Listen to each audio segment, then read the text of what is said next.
Hello, and welcome back to the autumn session of David Starkey Talks.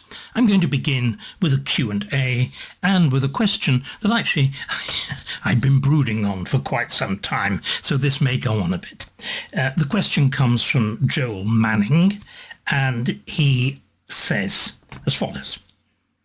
Posits, first of all, as most of you do, an idea, and then the question follows.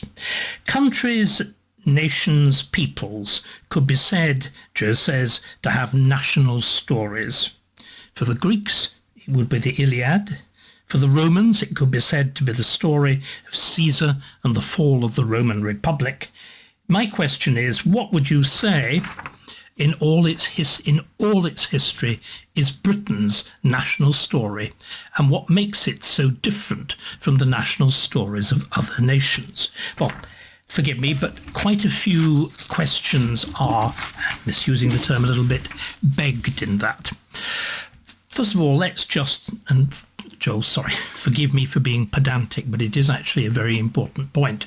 You are, of course, right about the Iliad, the great story of the fall of Troy, the destruction of Troy by the Greeks as the foundation Greek myth. We conventionally say it's by Homer. In fact, it's a kind of, we would say now, folkloric. In other words, a series of anonymous authors, one imagines, over a long period of time, polishing the text. The Roman, so that's fine. Now the Roman, or the Latin, if you like, national, again, awkward term, but the myth of the people. Well, let's just stick with the term people. The Roman myth is a very different one. It's not actually Caesar and the fall of the Republic. Well, at least it's not quite. What it is, in fact, is something different. It's not by this kind of folkloric inheritance. It's actually a creation of a specific writer at a specific moment of time, somebody about whom we know a great deal. It's the poet Virgil, and he writes under the person that we call Caesar Augustus, the man who eventually makes himself both Caesar's heir and completes the destruction of the Republic and the replacement of the Republic by what will eventually become the Empire, but of course it's done much more subtly. Augustus doesn't call himself imperator, he calls himself princeps, which just really means first, although it's the origin of our word prince, to parody or to vary or to adapt the remarkable statement of Walter Bagehot in his account of the English monarchy in the 18th and 19th century, where he says that a republic had insinuated itself into the folds of a monarchy. Well, it's the other way around. Under Augustus, a monarchy creeps under the toga of the Roman Republic. Virgil composes the great poem, the Aeneid. The subject is Aeneas. But of course, it connects very directly with Homer, because Aeneas is a Trojan. In other words, the Greek myth is the destruction of Troy by the Greeks. By this point, of course, by the time that we're into the beginning of our own era, the end of the era before Christ, and the beginning of the Christian, or what we now rather unnecessarily call the Common Era. By that time, of course, Greece and almost all the Hellenistic world, the world of the great conquests, the Greek conquests of Alexander the Great, have been conquered in turn by Rome. So this new myth has a kind of vindication of Troy. Aeneas, the Trojan, comes to Italy and is the eventual ancestor of Romulus, the founder of Rome. So do you see what I mean? As the great tides of empire roll across the Mediterranean world, the myths are adapted, shaped, and the victims of one become the victors of another. So let's it's important to get that clear, and you'll see why it's so important to get it clear when we actually do come to the subject of the British or the English national myth, or what I'm going to argue, Joel, is myths, because it's clear that there is a very significant shift in the British myth over the course of time. In other words, you shift from one model, one kind of myth, to another kind of myth, to one that is frankly imaginary and romantic, to another one which is actually rooted in a reality, of course, which is refracted, which is exaggerated, which is glorified, but nevertheless is rooted in a reality. So let's look at the process, and let's go back to the beginning of it all. The beginning, oh, by the way, let's be simple. The original British myth is, of course, King Arthur. That's what it's about. Where does Arthur begin? Well, where indeed does Arthur begin? That is to open the most extraordinary can of worms. It seems to me that all the attempts at the identification of the real Arthur are utterly misconceived. Instead, Arthur is an invention of the cleric on the margins of the University of Oxford in its very early days in the first half of the 12th century, a man called Geoffrey of Monmouth, and he writes the history of Britain, the history of the Britons, and it's that which invents Arthur. Now, why does he do it? Well, think where we are. We're what? 50-odd years after the Norman conquest. Now, what the Norman conquest had done was something very much like the Roman supersession of the Greek or the Hellenistic world. There'd been an overturning. England already had, of course, its myth, its history, and the history that's shaped by two sources. One, by Gildas, the story of the defeat, of the ruin of Britain, and one of the very few authentic survivals of the Romano-British world, of the very end of the Romano-British world. And the other one, the history as written by the victors, by the Anglo-Saxons, and that's the Venerable Bede's account of actually not the history of England, but the English church. The idea of an English church is actually anticipated before there is actually a kingdom of England. Under Bede, Anglo-Saxon England is still a multitude, the famous heptarchy, 7 different mutually warring kingdoms. But the story of the combined story of Gildas and the story of Bede is, of course, what? It is the defeat, the absolute ruin of the Britons and the triumph of Anglo-Saxon England. And with that too, of course, the triumph of Roman Christianity, the triumph of Catholic Christianity. But of course, what has happened? Well, in 1066, that world of Bede, that world of the Anglo-Saxon Chronicle, that world of a proud, independent, Germanic-speaking, Low German-speaking England, looking essentially across the North Sea to Scandinavia and to northern Germany and so on, well, that world vanishes. It's destroyed by the Norman conquest in the same way that the independent world of Greece was destroyed and the Hellenistic world was destroyed or taken over, absorbed by the Roman conquest. And I think that what you have in Geoffrey of Monmouth is a reflection of that great tide of movement of peoples. So, of course, you don't any longer have a story in which the Anglo-Saxons are the victors.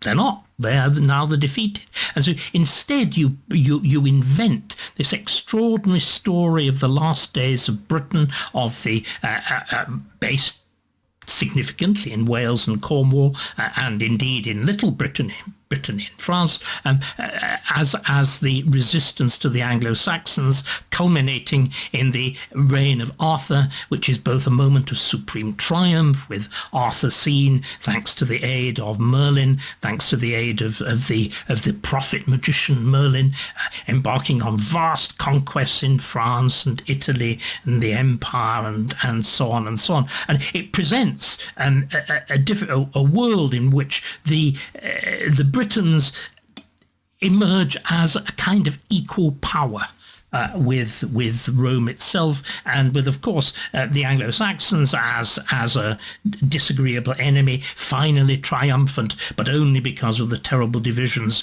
of the British royal house and so on. So it's reflecting this very different world in which, to quote a great figure, William of Malmesbury of this same period, that it was actually a matter of shame in the world immediately after the Norman conquest, the world of the Anglo-Norman kings. It was a matter of shame to be English. So there's a sort of rebirth of an idea of Britain. And of course, this world in which, again, language has changed too. Geoffrey writes in Latin. And England, the Kingdom of England, has turned its orientation violently. It's turned it 90 degrees. I've talked about this before. It now firmly looks south. And indeed, in virtually every respect from this point onwards, England, the world of the Anglo-Saxon Chronicle dies, the world in which you actually do government business primarily in the vernacular, in Anglo-Saxon, all of that goes, and instead England becomes part of a broader Anglo-French realm, the Channel. I've argued this, and indeed the transformation in the state of the Channel will also, and the status of the Channel will also form part of this talk. The Channel now becomes essentially not a barrier, but a means of communication, joining the two halves of the Anglo-Norman, the Anglo-French world. And of course, that means that you're dealing in a multilingual world. There's a world of the Latin, the universal language of learning and of the church in Western Europe. There is Latin, and also becoming the dominant language of administration. And then there is French, remember, in a state of much more advanced formation than English. You can really read the French of about 10 or 1100 without too much effort. It's already stabilized as a language, and that's the language of the warrior aristocracy, the courtly class, and the language of secular literature and of developing love poetry and all the rest of it. And then there's left of what's poor old Anglo-Saxon, which is increasingly reduced to kind of peasant grunts. It loses what it had in Anglo-Saxon England, its elaborate grammar, its case endings, its conjugations of verbs and so on. All of that goes, and you're just left with the kind of structures of modern English in which the relations of words are, in almost all cases, though not quite all, established simply by word order. So this trilingual culture. The legends of Arthur, as they are shaped by Geoffrey of Monmouth, well, it really is only a sketch. Quite a lot of it's there. The tortured relations within the family, as I said, the extraordinary importance of the role of Merlin, and huge numbers of these obscure and dramatic and prophecies of ravens in the sky and wolves devouring lions and heaven only knows what else, and dragons and so on. All of that stuff is there. There is again a version of the sword, though it's called Caliburn or whatever, not Excalibur and so on, but only a kind of core of it's there. And what happens over the course of the second half of the 12th century is, which of course coincides with the beginning of Angevin England, what coincides with the beginning of and the civil wars, very appropriate, the civil wars of Stephen's reign, which really do reflect those tortured struggles of the Arthurian world, the conflicts of kings, repeated rolling back, captures, destruction, and so on, imprisonment and whatever. So the world of the troubles of Stephen's reign, and then the Angevin world. This is coupled with the development of and the reinterpretation and the enormous elaboration of the Arthurian myths in French. And there are two key authors. One of them is called Chrétien de Troyes, and Chrétien de Troyes is responsible for so many of the knightly, chivalric, and particularly courtly love aspects. So he puts in Lancelot and Guinevere and their story, the Parsifal and or actually Percy and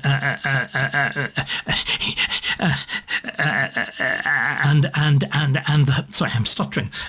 Parsifal, or actually appears in terms that dangerously sound like Percy and the Holy Grail. You get all of that, but we haven't yet even got, although we have, the great love story, which is also, of course, the adulterous love story, remember, of Lancelot and Guinevere. We have the beginnings of the idea of the quest, though again it's only sketched out by Chrétien de Troyes, the linkage of Arthur's court with the idea of the quest for the supposed vessel out of which Christ had offered up the wine, his blood, if you believe transubstantiation, to the apostles at the Last Supper.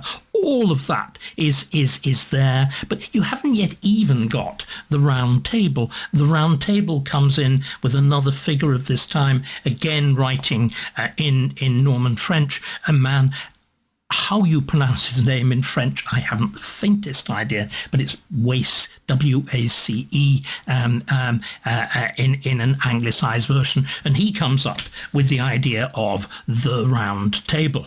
Now, all of this, of course, makes the legend very, very attractive in the broader world of Anglo-Norman chivalry, the Anglo-Norman court. And it's one of the things that we really do have to do, and why I was raising some of, again, Joel, questions at the beginning, this whole business of Britain, England. And we associate Arthurianism, because it's been very much readapted to Wales, to Cornwall, to Brittany. In other words, to what we think of as the Celtic Wales, the Weala, the foreigner of the Anglo-Saxons. Yes, but no, because clearly what happens as you invest this legend, centering on the very much, what we tend to think of, the Welsh and fantastic prophecies and whatever, the very, very Welshish figure of Merlin. You then invest that with all these stories which are designed to appeal to a courtly and knightly audience of the Anglo-Norman world, which of course is England or northern France. So there is a kind of beginnings of a geographical shift, and it's very important we understand that.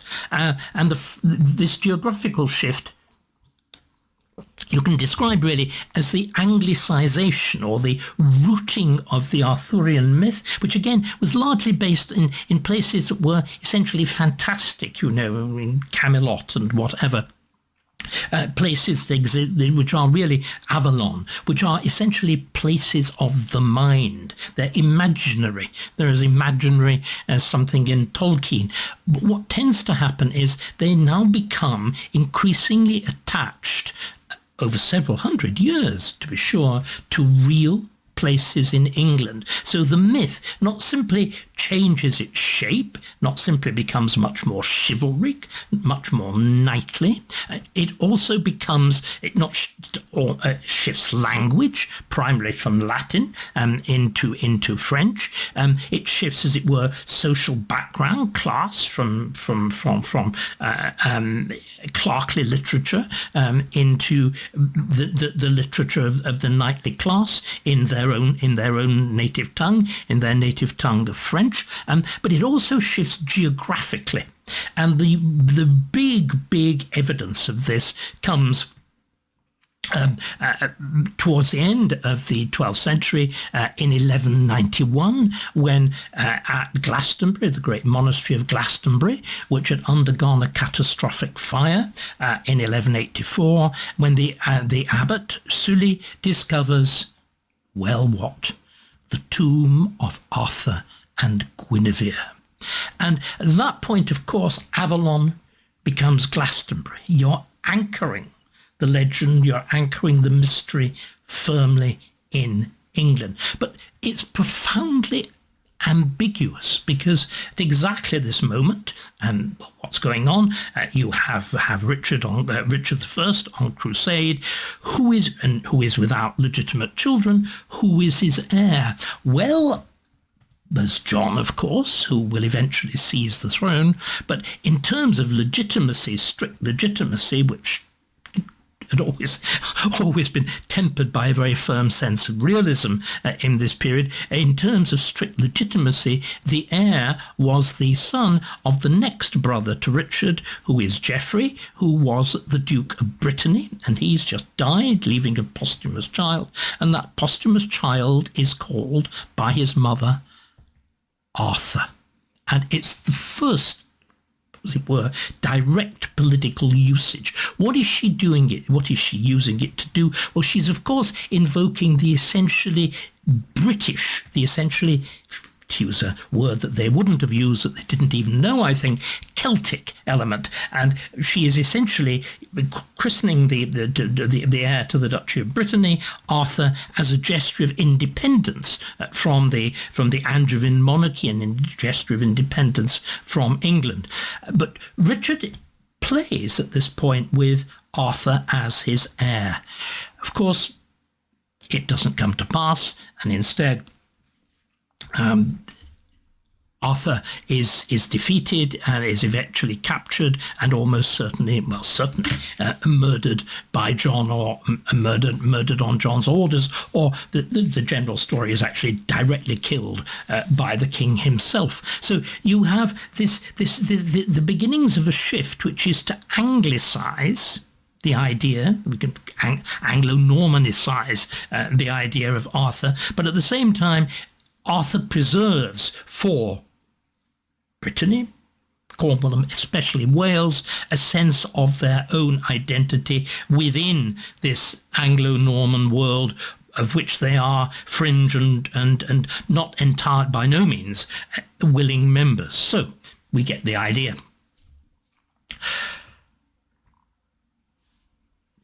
John, succeeded by, eventually, after the catastrophe of the end of his reign, Magna Carta, the French invasion and all the rest of it, succeeded by Henry III with the extraordinary genius of William the Marshal, really saving saving England and saving the Plantagenet dynasty from likely conquest by Louis of France, and Henry III proving to be in many ways almost as bad a king as his father, and yet on the other hand, of course, leaving those magnificent monuments of his reign in the form of Westminster Abbey on the one hand, and coronation, burial church of the founder saint, who is, as he now becomes, of the royal dynasty, Edward the Confessor, who was, of course, Anglo-Saxon, the last king of Anglo-Saxon England, even though he was very familiar with the Norman court and Normanized. Henry III, look again, Edward the Confessor, who succeeds Henry III? Well, Edward I. That's not a Norman name. That's not a French name. It is a Normanization of the Anglo-Saxon Eadward. And another son of Henry III is called Edmund. Edmond in French, but in fact it's Eadmund. It is again an Anglo-Saxon word. So you've got the English monarchy at this point faced with this stage the loss of almost all the Plantagenet Empire, with the disastrous reign of John, you've got it consciously itself Anglicising. And Anglicising also by further adaptation of the knightly, as it now is, myth of Arthur. And Edward I, having lost his empire, having suffered from the loss of almost all the English lands in France, now embarks on this scheme of the creation of a British empire, for which the idea of Arthur, the all-conquering king of Britain, comes in extraordinarily useful. And we now see with Edward I the first really consistent use of the Arthurian legends by an English king. In 1277, Edward has forced Prince Llewellyn of Wales, the leading Welsh prince, to do homage. And the next year, in 1278, Edward and his wife, the Queen, are present at Glastonbury for the enormously elaborate reburial of Guinevere and Arthur. In other words, you now have the myth being increasingly incorporated into the English/British royal story. And you can see how it works. As the conquest of Wales proceeds, what does Edward do? Well, the Welsh, of course, the Welsh princes, Llewellyn and whatever, had been using Arthurian myths too. They allegedly had the crown of Arthur. Well, when the conquest takes place, what does Edward insist on? He insists on the surrender of Arthur's crown. And later, when he shifts his ambitions to the conquest of Scotland, remember, inscribed on his tomb in Westminster Abbey is Malleus Scotorum, the hammer of the Scots. Edward, of course, again carries out a similar symbolic seizure of the mystique of monarchy when he seizes the stone of Scone, the burials, the coronation seat of the kings of Scotland, and brings it to Westminster Abbey, constructed by his father, and constructs a coronation chair with a space under it to take the stone, in the same way that in amongst the great treasures of the abbey was now the crown of Arthur. You now have the stone of Scone under the coronation throne, and as part of the justification for the conquest of Scotland, of Edward's claims to first suzerainty and then the actual right to the Scottish throne, what do? You invoke the Arthurian myths. Arthur is shown in all of the legends as a pronounced enemy of the Scots, and of course a victorious and successful one. So and finally, and we forget this, we think of correctly Edward as the great conqueror, the builder of the magnificent castles in Wales, which of course incorporate, again, which is also part of the Arthurian story. I mentioned Arthur and the relations with Rome, and Arthur actually is seen as defeating the imaginary Roman Emperor Lucius and so on. Well, the walls of some of the great castles in Wales are consciously modelled on the walls of Constantinople, which Edward had seen. He'd seen as a crusader. So you get that kind of chocolate layer cake of alternate colours in the walls, and great eagles, the imperial symbol, over the gates and so on. All of this invoking on the one hand hard, brutal power, the brutal realities of power, and on the other hand what is potentially a justifying mythology. But Edward, as well as this great imperial conqueror, is a knight, and a very, very notable one. And he fully absorbs the increasing layering of the stories of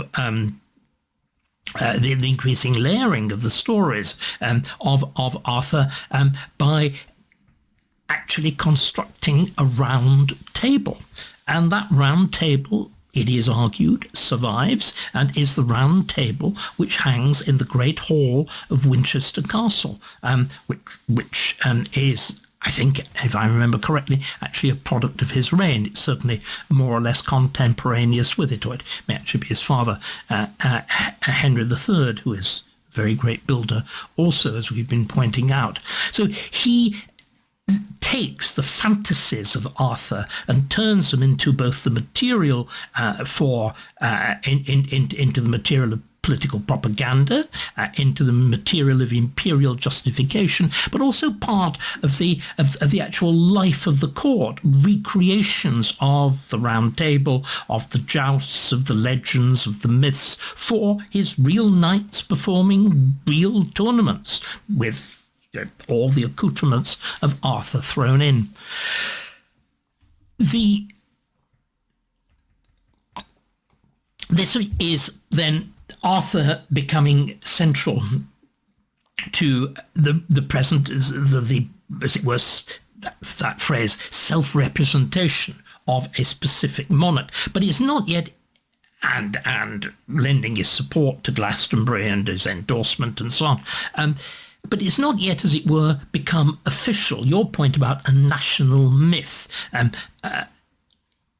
The national myth has to play a fundamental part, doesn't it, in how a people talk to itself, or at least how the ruling elite of a people talk to themselves. And the moment at which Arthur nearly, and I think it's very important we realise this, I'm going to argue that Arthur, although he's dominant, never actually fully becomes, if you like, the English, the Anglo-British national myth. He never quite gets there. It looks as though, I've just talked about Edward I, it looks as though he's going to get there, and it seems, a fighting certainty by the time that you've got to the reign of Edward I's grandson, Edward III, the king who repeats the conquest of Edward I on a much bigger scale in France, who comes within a whisker of realising an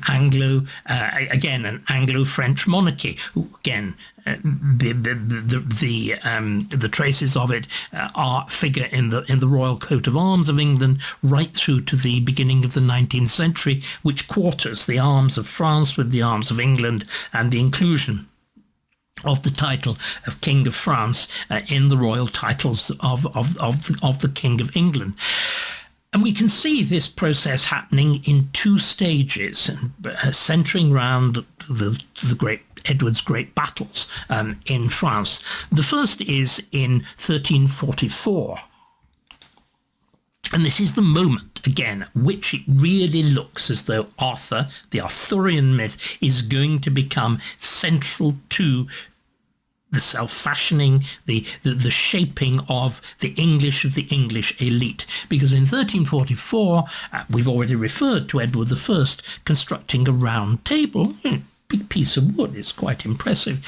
Edward III does something astonishing. He constructs a huge circular structure, 200 feet in diameter, inside Windsor Castle, for the Knights of the Round Table. So he is actually giving direct royal endorsement to the Arthurian myth. It's going to become, it seems, the name of the inner circle, as indeed it had been under Arthur. It's going to become the name of the inner circle of the king's intimates, of those who are his associates, his aides in the imperial enterprise of the conquest of France, for which, again, as I mentioned, the Arthurian legends do come in very useful indeed. And what happens in 1346 is, of course, the huge victory of Crécy, which brings within a whisker the attainment of what Edward wants. But it does so at a terrible cost. It's been said that the Battle of Crécy is one of the earliest examples of total war. Brutal, savage, ultra-effective tactics. In other words, very unchivalric, no room for courtly love, no room for knightly dignity, sheer brutality. And it is argued that the realization of that fact meant that the idea of the Round Table as a name for the inner circle of the royal court is abandoned. You couldn't, if you're going to have the tactics of total war, invoke the now intensely chivalric world, chivalric because of the way the legend is reshaped in the 12th century by Chrétien d'Artois, by Wace and all the rest of it. You couldn't use it for what really are the instruments of total war. And instead, what do? You found this mysterious thing called the Order of the Garter, with its motto, "On y soit qui mal y pense," evil shame be to him that thinks evil. Shame be to him that thinks evil. Now, the peculiar thing about the Garter is that nobody, honestly, has the faintest idea what it means. So, the legends of the Countess of Salisbury and the falling of the Garter, whatever, they're legends. They never enter into the official story of the Garter, and indeed the ordinances of the Garter itself never explain what it's about. The one thing they make clear is it's an association of knights for the conquest of France. So, looks as though Arthur's lost out. But then, 10 years later, in 1356, there is another great battle, the one even more important, because it leads to the capture of the King of France. It leads to the capture of King John of France. Now, this battle is very different. It's fought with ultra-discipline.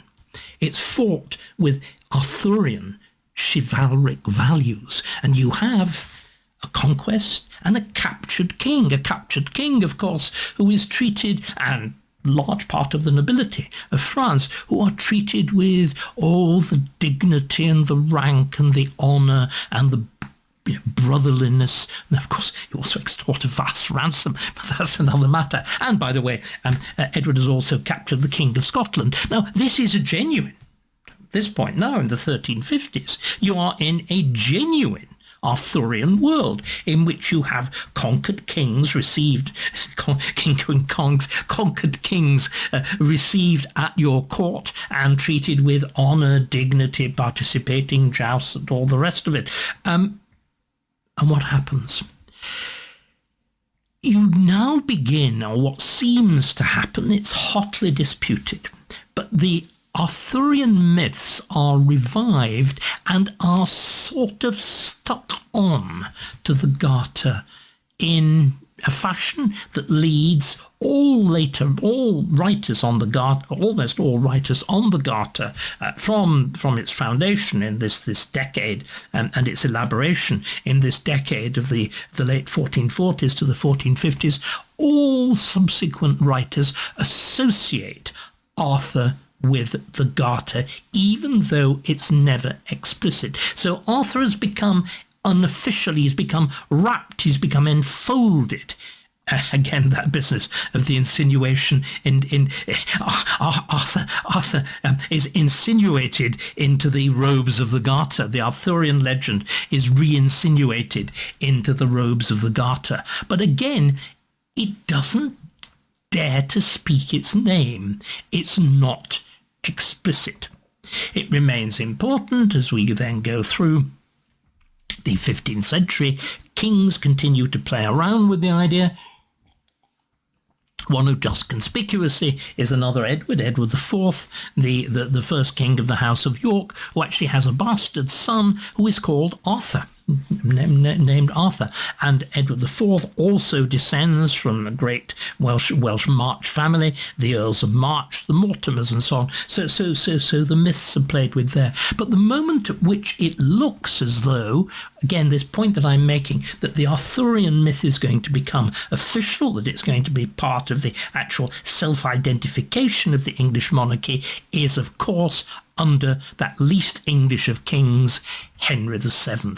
And Henry VII, very aware of, first of all, his Breton exile, and Brittany plays a very important part in Arthurian myth, very aware too of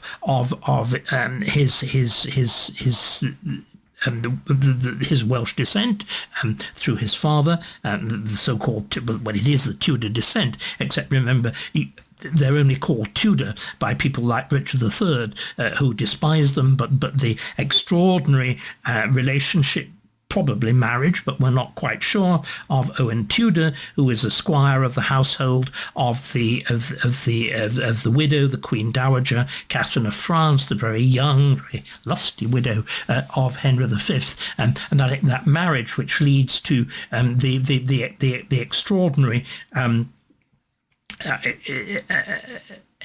mésalliance of a Welsh squire and a princess of the blood royal of France, and the two sons of that, again, look at those names, Edmund and Jasper.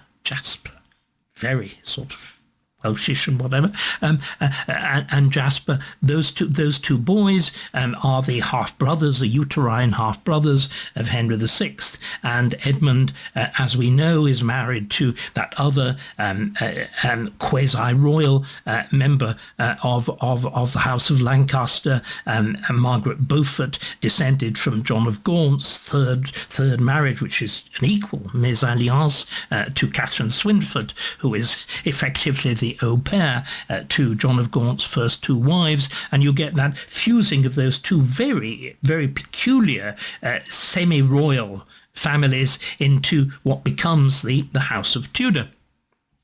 And Henry VII spends most of his teenage and 20s in exile in Brittany, where again he is very familiar with this stuff, and he treats, as I said, his Welsh inheritance seriously. He's hailed by the Welsh bards as restoring the line of the Welsh princes. And what does he do? He names his eldest son Arthur. Now, there's been enormous debate as to how seriously he takes this. Some people argue not seriously at all. This is Sidney Anglo. Others, like Martin Biddle, he is the man who establishes that the Round Table at Winchester is indeed the physical, actual Round Table made by Edward I. And I've similarly argued in an important article in Arthurian literature very much the same thing. Henry VII takes it desperately seriously. What does he do? He not simply christens the boy Arthur, he takes his wife, in the most awful weather in September, he takes Elizabeth of York specifically to Winchester to give birth.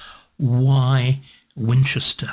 Well, again, the great change that had happened in the world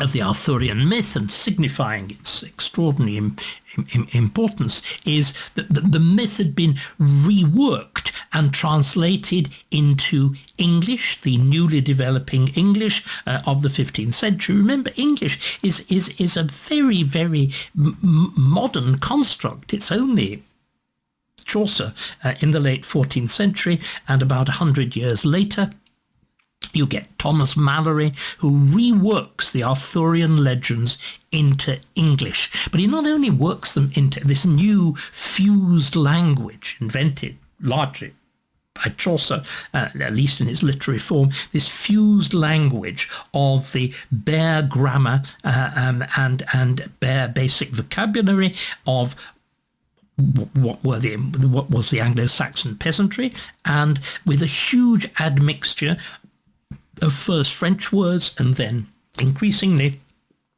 Latin and then Greek to fill out English vocabulary. It had been especially weak in abstract nouns. You can see, for example, the problems that Thomas More has in translating his own Latin into English with, in particular, his history of the reign of Richard III. More actually gives up the attempt at translating the Latin, his own Latin, into English, because the vocabulary hasn't yet stretched to accommodate the subtlety of his Latin. In particular, as I said, the idea of abstract nouns. It's a very English has always been a concrete language, but it was, as it were, almost entirely a concrete language, and the juxtaposition of abstract and concrete, which is central to prose writing, was very difficult. Anyway, that's by the by. But what Malory does is not simply to translate Arthur into English, he translates Arthur fully and finally into England. This is the key thing, into England. And what you see is, in other words, it's the final culmination of the process that we saw with Glastonbury, with Avalon becoming Glastonbury. And everywhere in Malory, you see the mysterious, romantic place names of the Arthurian legend becoming often rather disturbingly concrete English. The Camelot itself, the romantic castle, is first Winchester. Why Winchester? Because, of course, well, there was the Round Table there, wasn't there? And it's also the old Anglo-Saxon capital. But I think it's more than anything else, it's the fact that the Round Table that was there, there's the evidence. It's all confected evidence, but it is evidence by the time that you're in the 15th century, a Round Table that's made at the end of the 13th century, it's already a couple of hundred years old. It's that wonderful phrase, time out of mind. Well, clearly it's actually Arthur's, isn't it? In the same way, the tomb, the original finding of the tomb in 1191, and the reburial in 1278, these are now ancient. These too are in the world of the past, and Glastonbury itself, legend clings and piles upon the place exactly as it does now. And so Camelot becomes Winchester, but then as the tale develops, as it moves forward, do you know what? Camelot becomes Westminster. In other words, it actually reflects the real seat of the real government of England. And the other transformations, which really are very funny. There's the wonderful story of the Lady of Shalott floating down the river and all the rest of it. And the subject is it Burne-Jones' rather marvellous painting, and when Malory is reworked by Tennyson into the Idylls of the King, this image of wonderful Victorian maiden floating on the water and all the rest of it. Well, I'm afraid Shalott does sound a little less romantic when it's very firmly stated to be, by Malory, now called Guildford. But you get the idea. You've anglicised, you put that world of the myth, the neo-British myth, you've anchored it firmly into England, and this is clearly what is picked up by Henry VII and the calling of Arthur.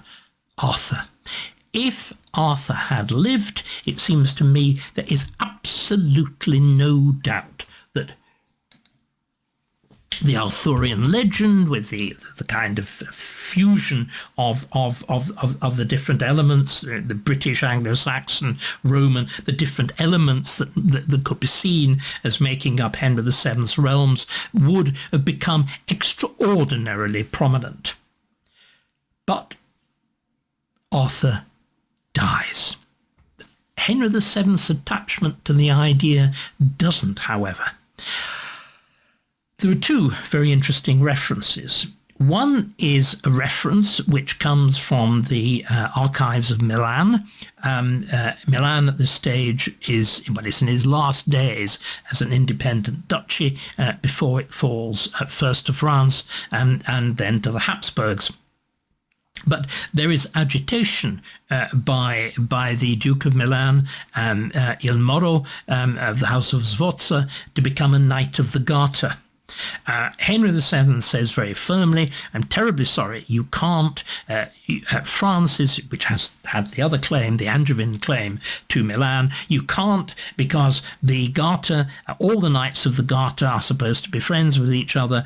I've made the King of France, I'm allied with France, and you can't possibly be, a member of my order because you are the great enemy of France. Now, that's the exchange of letters I think it's in 1498. When that correspondence eventually and that repudiation of Sforza's wish to become a Knight of the Garter, when it eventually gets back to the Venetians, very interestingly, what they do is superimpose on that the story of Arthur, that because they say the origin of the Garter was the Arthurian Round Table, in which all the knights had to swear loyalty and whatever to each other. Therefore, Sforza couldn't. In other words, is that really Henry VII, or is it just what I pointed out happens after the Battle of Poitiers? Is it just this general, as it were, insinuation of the Arthurian myth back into the Garter? I would guess the latter. On the other hand, there is absolute concrete evidence, certain evidence, as I point out, of how seriously Henry VII himself does take the Arthurian myth. I mean, the very naming of his son demonstrates that totally and conclusively. You couldn't do it otherwise. But the evidence comes from 1506, the moment at which is the one of the great turning points of Henry's reign. It's the moment at which God delivers his enemies into his hands. The great problem at this stage of the reign is the Earl of Suffolk and the de la Pole Earl of Suffolk, who is in exile and is being hotly supported by Maximilian and the Holy Roman Emperor and all the rest of it. And wonderfully, for Henry VII, Maximilian's son, the Archduke Philip, is embarked on a vast expedition, financed, it has to be said, by Henry VII. We've talked about this before, this extraordinary swing of English policy to the Habsburgs, financed by this gigantic loan from England of £138,000, roughly 1.25 times gross royal revenue in cash, given to the Archduke Philip, in order that he could claim Castile in the right of his wife, Joanna, the so-called Joanna the Mad, from her father, her widowed father, from Ferdinand of Aragon. And this great expedition sails up the Channel in January. Wonderful, calm January, with drums and trumpets and streamers and dancing and rejoicing, and then runs into one of the biggest Channel storms of the century, and the King and the Queen and much of the fleet barely make it to shore, driven ashore, Melcombe Regis, right in the far, far west of England, right in Cornwall, and held in honourable captivity, brought to Henry, eventually at Windsor, but met by the man who had replaced Arthur, Henry, Prince of Wales, the future Henry VIII, who greets Philip and does what? Takes him to Windsor, takes him eventually to Windsor, but first to Winchester to see the Round Table. And then when the negotiations for the treaties, the so-called intercursus malus, the treaties which can be extorted from Philip because he is in fact prisoner, again, slightly Arthurian. He is actually driven ashore by a great storm, clearly inspired by Merlin, because he is Henry VII's prisoner. Henry can extort all sorts of terms from him, including the surrender of Suffolk. But there is this extraordinary reception for Philip at Windsor. Of course, now the seat of the Garter Chapel being extravagantly rebuilt, thanks to the not the king, in fact, but to one of his great ministers. In fact, his first really great effective minister, thanks to Sir Reginald Bray. Bray dies without heirs, and he leaves most of his money for the completion of the Garter Chapel, and the splendid vaulted Garter Chapel. And you can actually see Reginald Bray's badge there, the hemp press or Bray in the ceiling. So the Garter, very much associated with Windsor, and Philip is received by Henry VII at Windsor in this huge palace, castle palace, which is again the work of Edward III, magnificent, this great architect, William of Wykeham, constructed precisely in the aftermath of Poitiers, using some of those vast ransoms that he'd actually been given for the kings of France, and to a much lesser extent the King of Scotland. And what do? Henry VII presides at a private dinner between Philip himself and the future Henry VIII, Henry Prince of Wales. And what does he say? He says, "You have seen the round," says to Philip, in the presence of young Henry, "you have seen the round table. You have seen Arthur's round table at Winchester. This table, over which we have negotiated our treaty now, will be as famous as the round table of Winchester. I shall inscribe it that it was at this table that the indissoluble alliance of the houses of Tudor and Habsburg was agreed." You see, this king that we see as this shrewd accountant king is fully absorbed in that myth. However, his son, Henry VIII isn't, I think. They play games, but there's no sense whatever of the Arthurian story being particularly dominant at the court of Henry VIII. On the other hand, it becomes the subject of a very famous debate as to whether it's real or not. But I'm now leaping on, but I'll just deal with that in a moment. I think that moment of Arthur's death is finally the end point for the Arthurian story as the central narrative of England, because that knightly culture, that culture of the wars with France, into which, and indeed the conquest of the British Isles, into which it had been absorbed, the reign of Henry VIII does, although Henry isn't, I think, fully aware of it. I mean, he ends his reign with a great war against France and Scotland in exactly the same way that he'd begun it, but it is in fact an end point. And instead, the great consequence of Henry's reign is, of course, the Reformation, the assumption of the headship of the Church, the Protestantization of the monarchy, and the Protestantization of England, and everything that actually flows from that. And we'll pick those points up there. Nevertheless, the Arthurian legend remains very important, and indeed, is it a legend at all? The first explicit repudiation for something that's associated with England does take place in the reign of Henry VIII himself. Again, it's striking if you look at Italian accounts of all the things I've been talking about those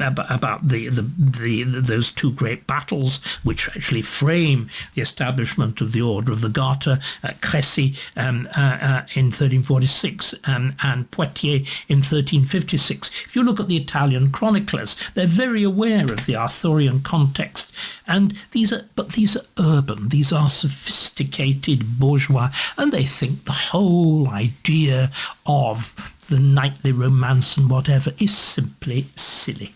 They mock the idea of their contemporaries dressing themselves up as Lancelot and Guinevere and Sir Percival, the Holy Grail, and all the rest of it. But you know what?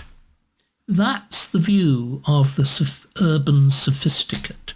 If you actually look at the Italian princes, they are, like the Gonzagas and whatever, they are, Princes of Mantua and so on, they are falling over themselves to become Knights of the Garter and to buy into the most extravagant versions of these myths. So when we think of the Italians as being much more sophisticated, well, you're looking at a very particular group and class of Italians, and the Italian nobility buy into I suspect, because so many of them aren't really very noble, they buy into these myths of Northern Europe with a special enthusiasm and a great deal of money. Well, but this Italian skepticism, of course, reaches a culmination in what? In Polydore Virgil, the Italian scholar who comes to England at the end of Henry VII's reign and is commissioned by Henry VII to do what he'd always wanted to do, and he'd seen various not very competent Anglo-French figures at his court as possible authors of a history of Britain or a history of his own life, and instead you get Polydore Virgil, one of the great scholars of Europe, genuinely one of the great scholars of Europe, doing it and producing the first authentic documents-based history of Britain, England. And one of the first things he does, of course, is to demonstrate that the Arthurian myth is just that it's a load of rubbish. He is quickly able to identify that Gildas is real, that he takes seriously the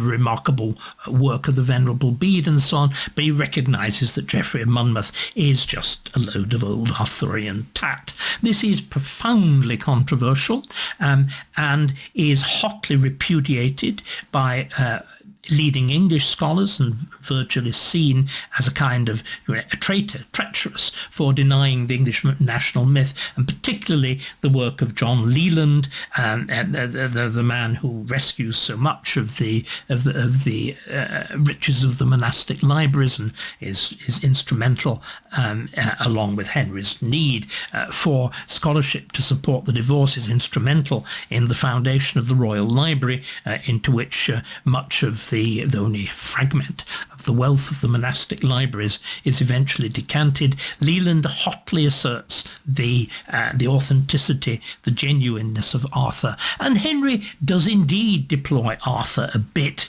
in the arguments about his claim to imperial power. The Duke of Norfolk tells the imperial ambassador Chapuis that the legends of Arthur, that of course they're not legends, the history of Arthur demonstrates that Arthur had defeated Lucius and therefore has imperial power, and you get again Chapuis coming from this same kind of sophisticated, international, learned, Latin-based world, and as Polydore Virgil himself mockingly replies, didn't he conquer half of Asia as well? Why doesn't Henry claim that? And clearly just dismisses it as nonsense. But it's part of the repertoire for Henry's imperial claims, which themselves are an essential element and a very, very important element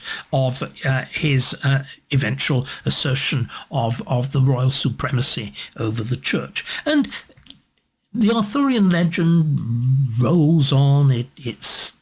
It's important-ish under Elizabeth, in that last flowering of chivalry in the English court. It underlies Spenser's Faerie Queene, and it does receive an important kick when James, Scottish king, becomes King of England and tries to reinvent an Anglo-Scottish union of the crowns into a new actual union of Great Britain, with, of course, therefore, the matter of Britain, Geoffrey and Monmouth, becoming a possible source of legitimacy. And you see in Shakespeare's late plays, Cymbeline and whatever, Lear, these are the kings of Geoffrey of Monmouth. These are the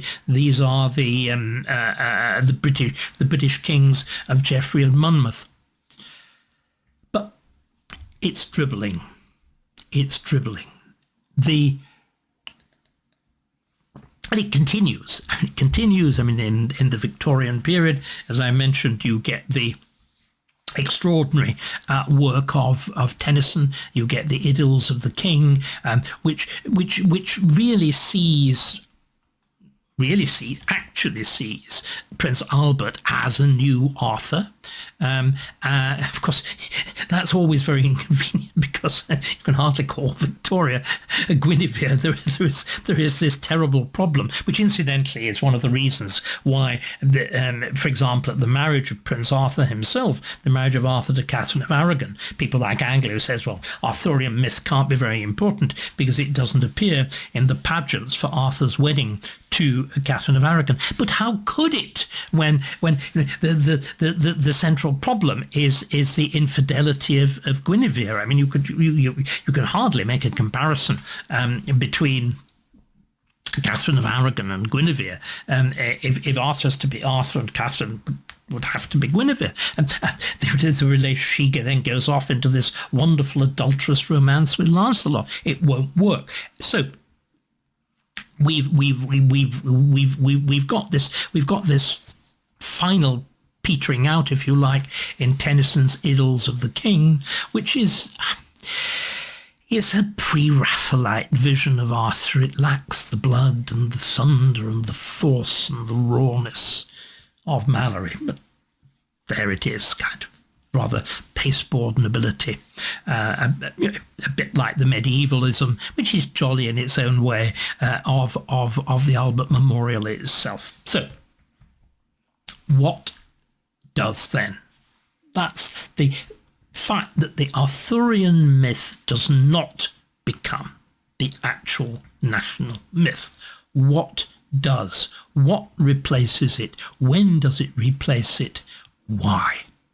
Okay, let's shift from all of this stuff that some of you will be vaguely familiar with to something that you are all familiar with.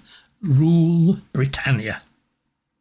When Britain first at heaven's command arose from out the azure main, this was the charter of the land, and guardian angels sung this strain. Rule Britannia, Britannia rule the waves, Britons never will be slaves. The nations not so blessed as thee must in their turn to tyrants fall, whilst thou shalt flourish, great and free, the dread and envy of them all. Rule Britannia, still more majestic shalt thou rise, more dreadful from each foreign stroke, as the loud blast that tears the skies serves but to root thy native oak. Rule Britannia, thee haughty tyrants ne'er shall tame, all their attempts to bend thee down will but arouse thy generous flame, but work their woe and thy renown. Rule Britannia, to thee belongs the rural reign, thy cities shall with commerce shine, all thine shall be the subject main, and every shore it circles thine. Rule Britannia, the muses still with freedom found shall to thy happy coast repair, blessed isle with matchless beauty crowned, and manly hearts to guard the fair. Rule Britannia. What's all that about? 1740, in a masque called Arthur, performed at Cliveden on the banks of the Thames. Later on, of course, the Astor home and the home of the infamous Cliveden set that was all in failure of very much not Britain ruling the waves but getting into a negotiated agreement with Hitler. But let's leave all that aside. This is the myth, this myth of the unconquered isle, the unconquered, unconquerable isle. Britons never shall be slaves. What does it come from? Well, it comes from the masque Alfred. In other words, once you've actually decided that really the Arthurian legends are just legend, well, you've got to go back to Bede, don't you? You've got to go back to his wonderful history of the English Church and Alfred and the stories of Alfred and Alfred's defeat of the Vikings, Alfred's extraordinary pulling together of Anglo-Saxon England to resist conquest becomes in this the founding legend, that founding legend of the unconquerable people. Well, yes, of course, but I'm afraid Anglo-Saxon England is then, as cruel tongues pointed out, like Daniel Defoe himself, it's then conquered by the Danes. It's then conquered by the Normans. It is, if you wish to be brutal about it, it's then conquered even by the Dutch in the 17th century and so on. But the real turning point, isn't it? The real turning point in this sense of the island, the separate, free, distinct. Your point way back there, Joel, and what's peculiar about the English national myth, well, what is it? It is what Henry VIII did. It is the break with Rome. The break with Rome that turns England into a pariah England, that turns England into a pariah state.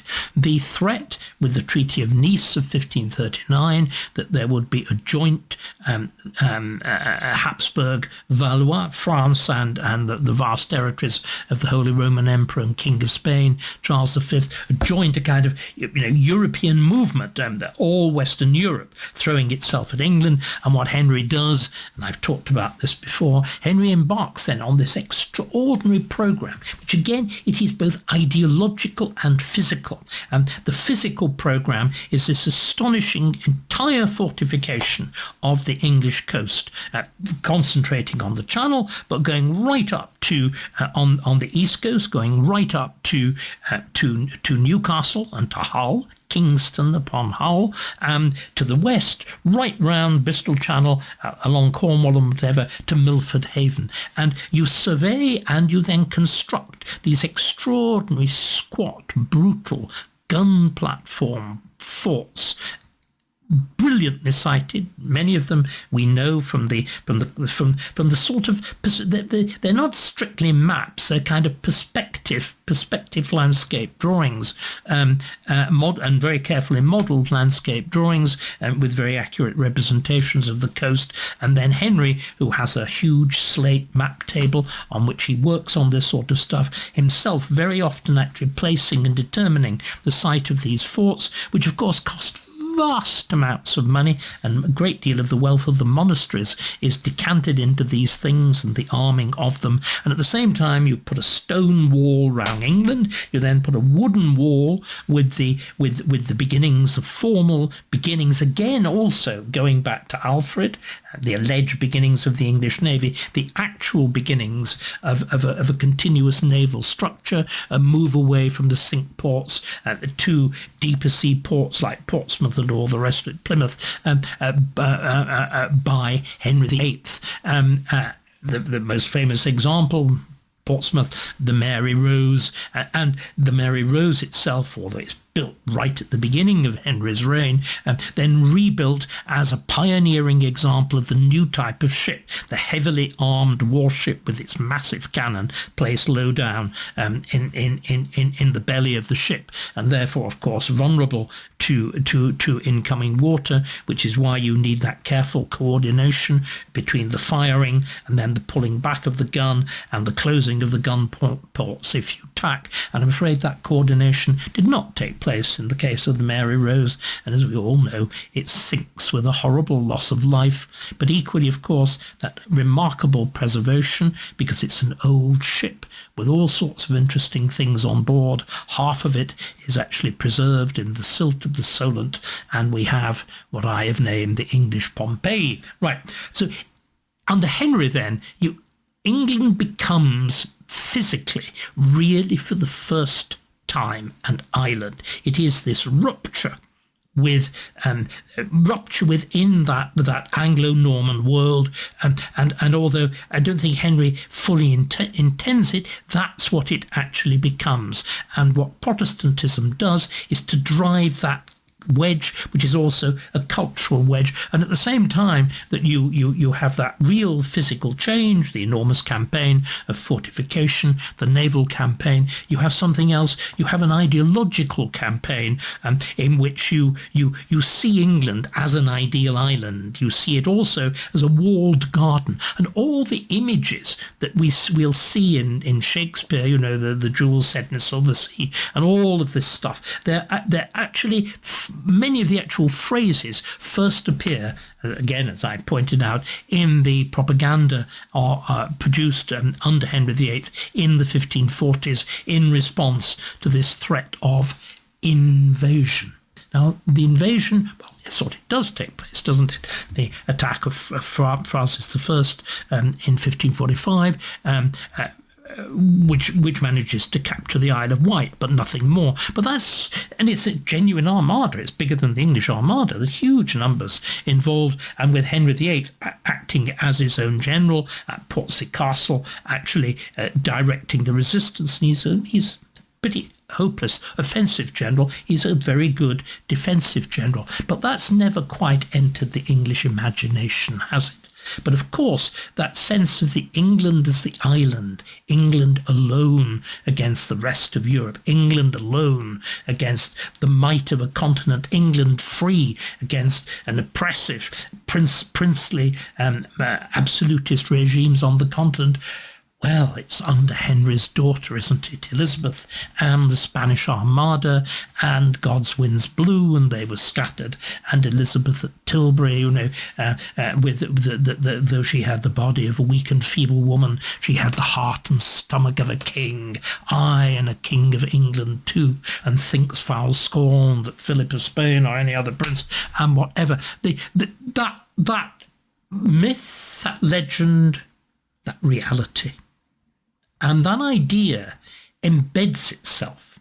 And it embeds itself because, well, the circumstances do, one way or another, repeat themselves. England, certainly after 1688, after 1689, after the Glorious Revolution, England positions itself as the power that resists any attempt at a single other country dominating Europe. And you see it, in other words, tyrants shall fall. You see it with what? The transformation of England from what had been really in the reigns of Charles II, and more especially that of James II.